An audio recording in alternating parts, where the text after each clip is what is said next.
The voicemail came in at 2:06 a.m. Not a call, not a text, a voicemail, which meant my mom had tried to reach me, and for some reason couldn't keep talking.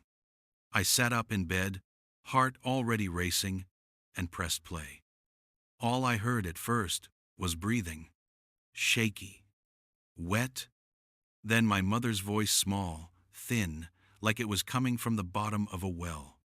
"Hi, sweetheart. It's me." A pause. I, I'm on the floor.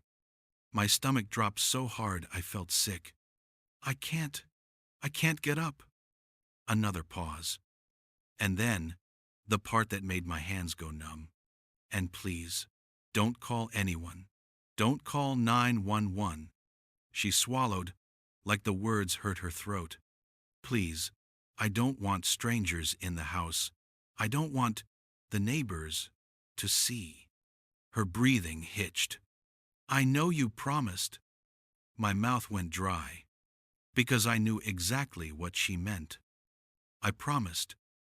Years ago, back when she was still the mom who drove herself to the store, still the mom who laughed at medical commercials and called herself too stubborn to die. Back when she looked at me with fierce eyes and said, "If you ever put me in a home, I'll never forgive you." And I had said it without thinking, without understanding what life would ask of me. "I promise," I had told her, "I will never put you in a home." Now my mother was on the floor, alone, at 2 a.m. And the promise I made to comfort her had become a cage. I stood up so fast my knees shook. I grabbed my keys. I didn't even put on matching shoes. In the car, the streets were empty, dark intersections, red lights changing for nobody. My phone sat in the cup holder, the voicemail still open. I replayed it once more because I needed to hear her voice again, like it would prove she was still alive. "I know you promised." A few minutes later, my sister texted, "Mom called me crying. What's going on? Are you finally moving her somewhere? Because if you do, don't expect me to be part of it." Of course. The family pressure always arrived before the ambulance. I pulled into my mom's driveway, and my headlights swept across the porch. The light was on. She never left it on. The front door was unlocked. My chest tightened. I ran inside. The house smelled like lavender cleaner and stale tea. The hallway was dark. Too quiet. "Mom?" I called. A faint voice from the bathroom. "Back here." I found her on the tile half in the doorway, like she'd tried to crawl out. Her hair was messy, her cheek pressed against the floor, her robe twisted around her. But her eyes were wide with one thing I'd never seen in her before. Fear, wrapped in shame. "Oh, honey," I whispered, dropping to my knees. She flinched when I reached for her. "Don't," she said quickly. "Don't touch me. I'm fine. I just need a minute."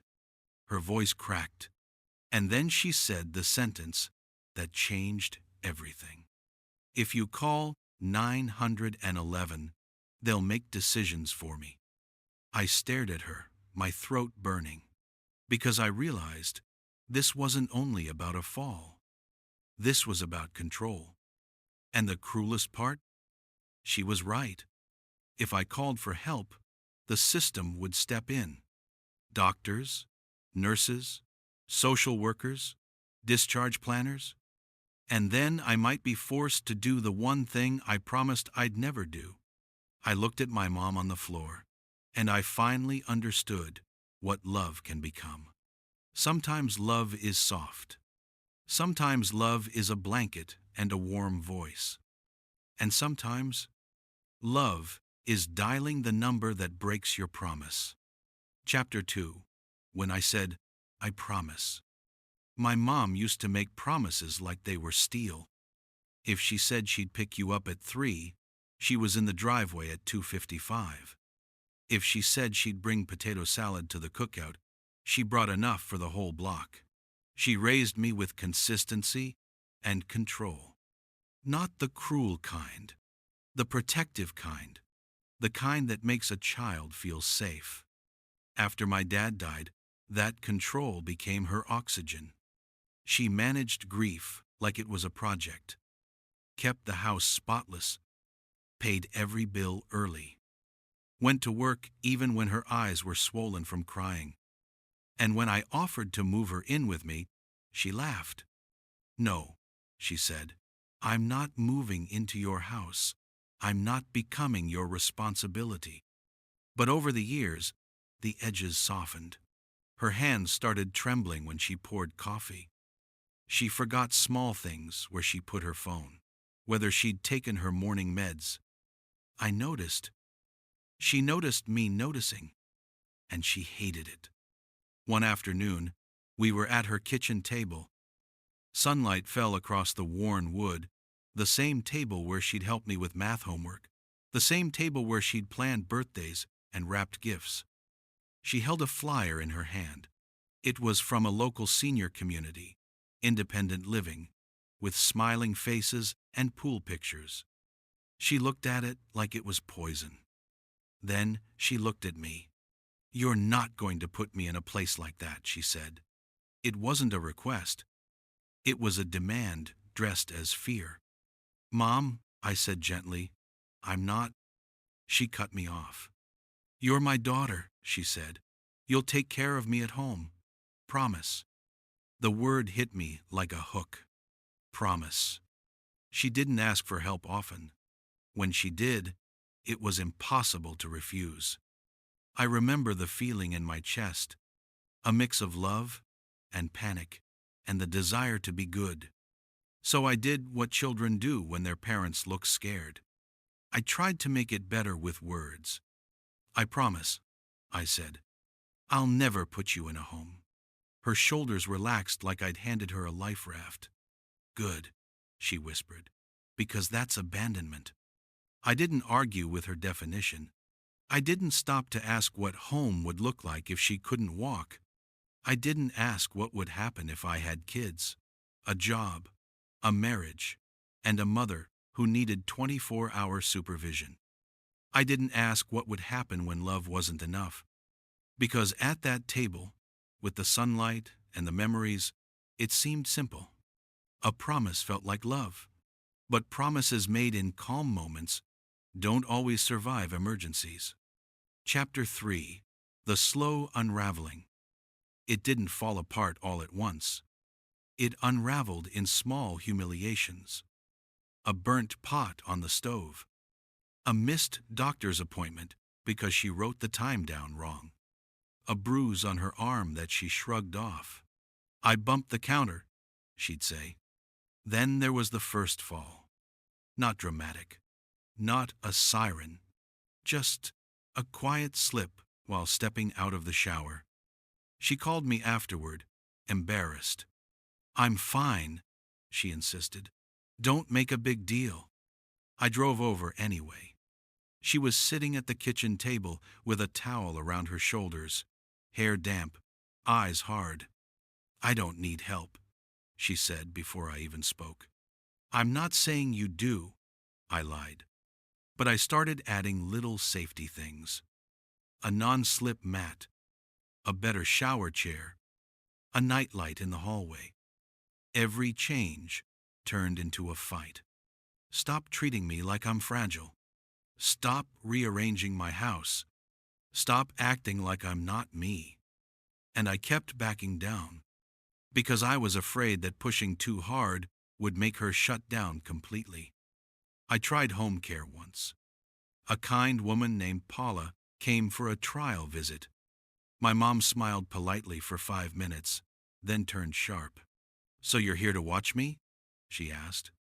Paula kept her voice gentle. "I'm here to support you." My mom's smile tightened. "I have a daughter," she said. "I don't need hired help." Paula left early. Afterward, my mom looked at me with betrayal in her eyes. "You promised," she said quietly. And my body reacted like it always had when she said that word. Promise. Guilt flooded me hot and automatic. So I did what she wanted. I became her plan. I started stopping by before work to check her meds. I came after work to cook dinner and make sure the stove was off. On weekends, I cleaned and did laundry and tried to pretend it was normal. My friends called it being a good daughter. They didn't see the toll. The way I flinched every time my phone buzzed. The way I stopped making plans because I couldn't guarantee my mom wouldn't need something. The way my marriage grew quiet. The way my husband started saying, "We never talk anymore." And I didn't know how to explain that my attention was already spent. And through all of it, my mom kept repeating the same sentence, like it was a law of the universe. Just keep me at home. I told myself I could do it. Because I promised. But promises don't change biology. Promises don't stop time. Promises don't keep someone upright at 2 a.m. Chapter 4. The ER and the words I dreaded. That night, with my mom on the bathroom floor, I tried to lift her the way I'd seen nurses do. I braced my feet. I slid my arms under hers. She was lighter than she used to be, and still too heavy. Not because of weight, because of risk. Because if I pulled wrong, I could break her wrist, tear her shoulder, drop her again. My mom hissed through her teeth. "Stop," she whispered. "Don't." I froze. "What do you want me to do?" I asked, voice shaking. She swallowed. "Help me," she whispered. Then, instantly, like she hated herself for saying it. "But don't call anyone." I stared at her, and I realized she wanted the impossible. She wanted safety without surrender. She wanted rescue without witnesses. I looked at her face pressed to the tile, and my own fear overpowered the promise. I called 911. When the EMTs arrived, my mom's eyes filled with tears. Not from pain, from humiliation. They spoke gently. They asked routine questions. They checked her blood pressure, her pupils, her hip. My mom answered like she was defending herself in court. "I'm fine. It was just a slip. I don't need this." But when they tried to help her stand, her legs shook. Her mouth tightened. She grabbed the sink, and her hand slipped. The older EMT looked at me, professional and kind. "We need to take her in," he said. My mom turned her head toward me. Her voice was thin. "Don't let them keep me," she whispered. In the ER, the lights were too bright. The waiting room was filled with people holding ice packs and paper cups. A nurse asked me questions. "Does she live alone? Any history of falls? Is there family support at home?" Each question felt like a trap door opening beneath me. My mom lay on a hospital bed, gown tied wrong, eyes hard with anger. They did x-rays. They did a CT, just to be safe. Then a social worker appeared, Monica, calm and efficient, clipboard in hand. She spoke softly but directly. "Your mother can't be discharged home alone tonight." My mom's eyes flashed. "Yes, I can." Monica didn't argue. "We're concerned about repeated falls," she said, "and safety." My mom turned to me. "You promised," she said, loud enough that the nurse at the next curtain looked over. My throat tightened. "I know," I whispered. Monica's voice stayed gentle, but the words were firm. "Home alone isn't a safe discharge plan," she said. "What are you saying?" I asked, though I already knew. Monica hesitated, then said the phrase I'd been dreading for years. "We need to discuss short-term rehab or assisted living." My mom's face went white. "No," she said. "No, no, no."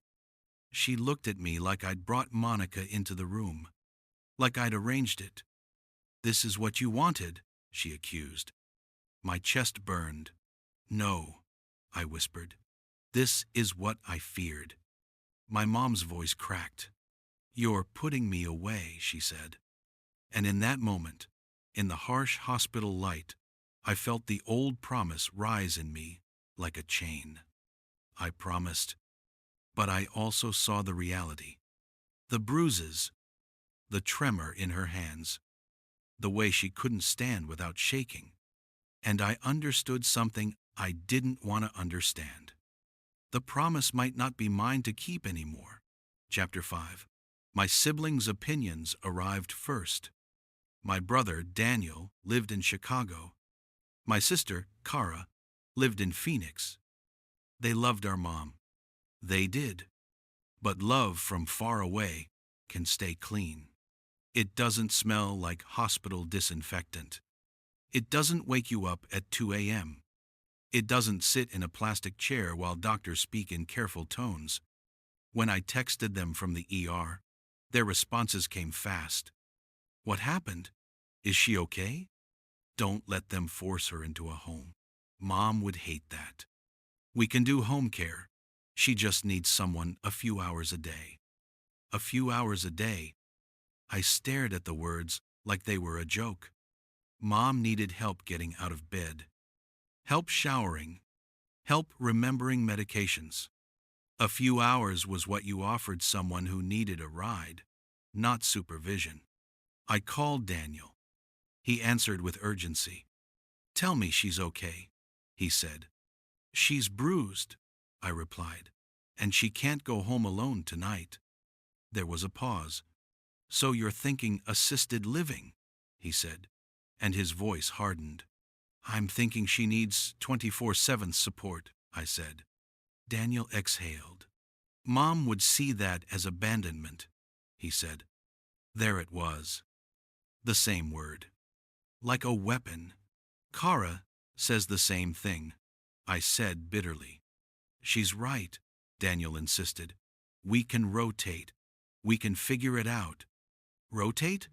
I repeated, exhausted. "Daniel, you have 3 kids and a job. Kara's a flight attendant. How are you rotating?" Silence. Then the truth, in a softer voice. "I don't know," he admitted. I swallowed.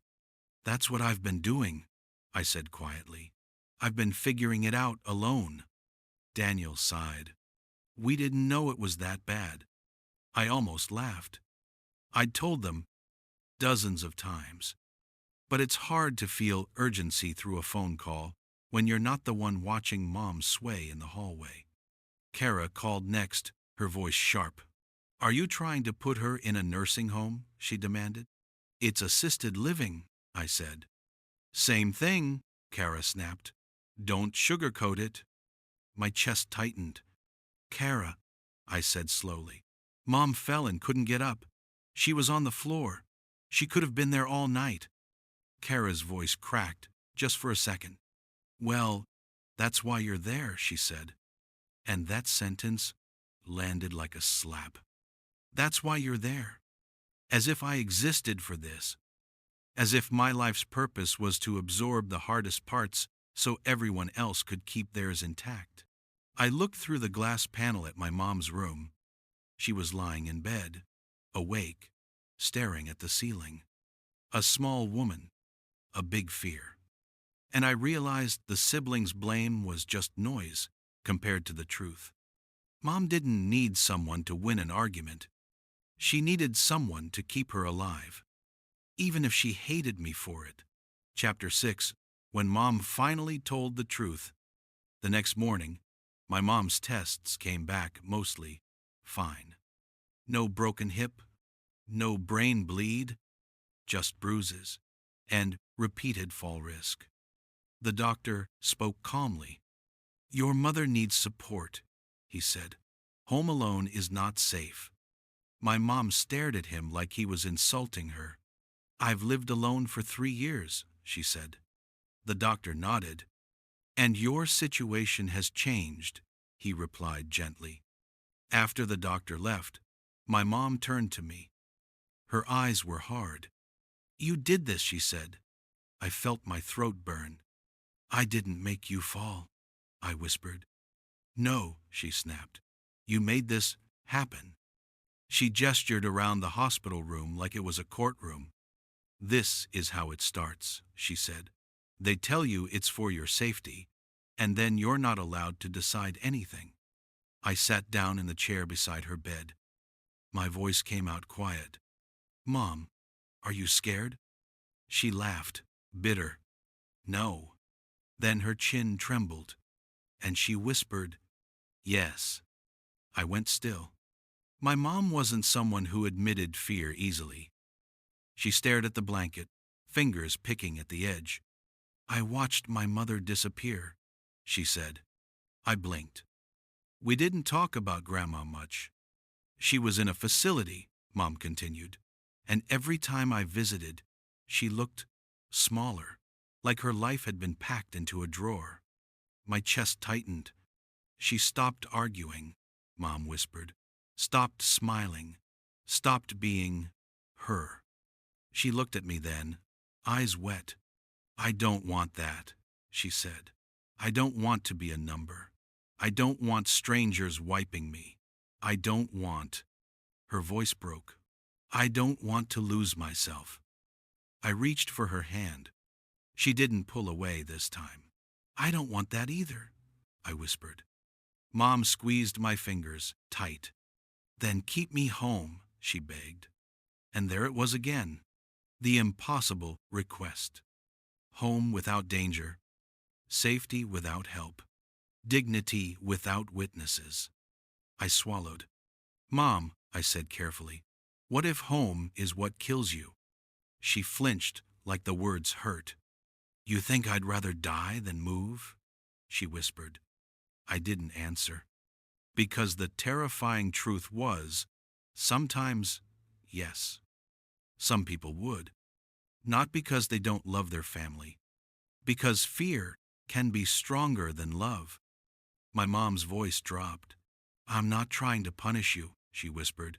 "I'm just begging you not to do the thing that makes me feel erased." My eyes burned, and I realized the promise wasn't just about a building. It was about identity.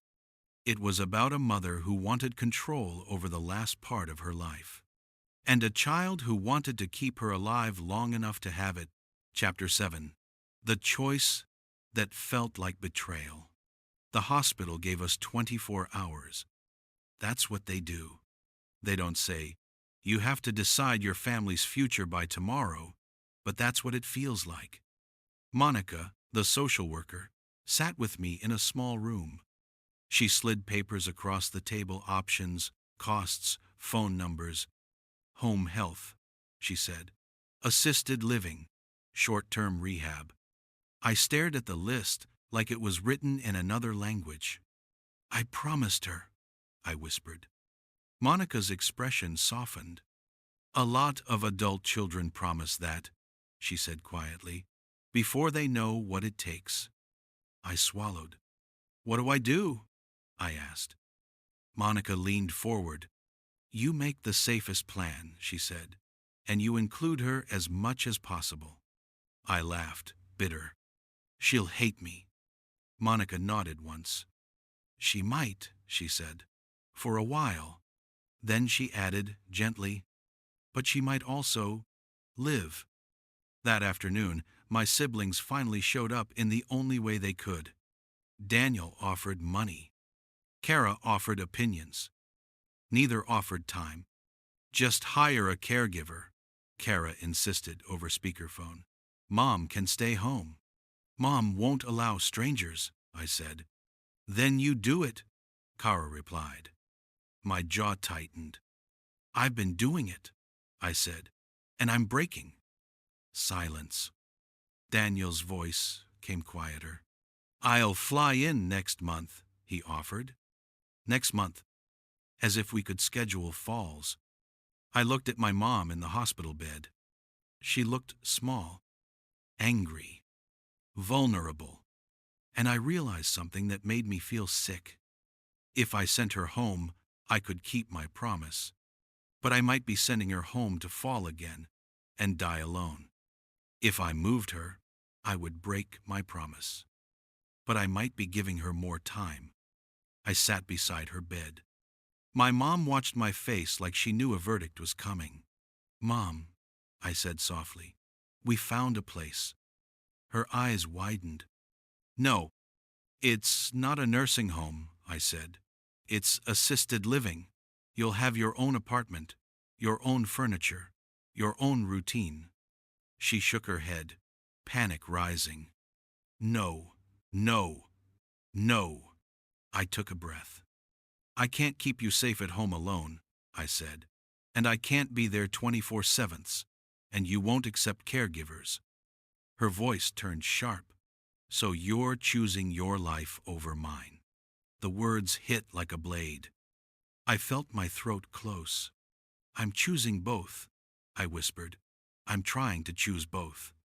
My mom stared at me for a long moment, and then she said the sentence that tore me apart. "You promised." I nodded, tears filling. "I did," I whispered, "and I meant it, and I'm sorry."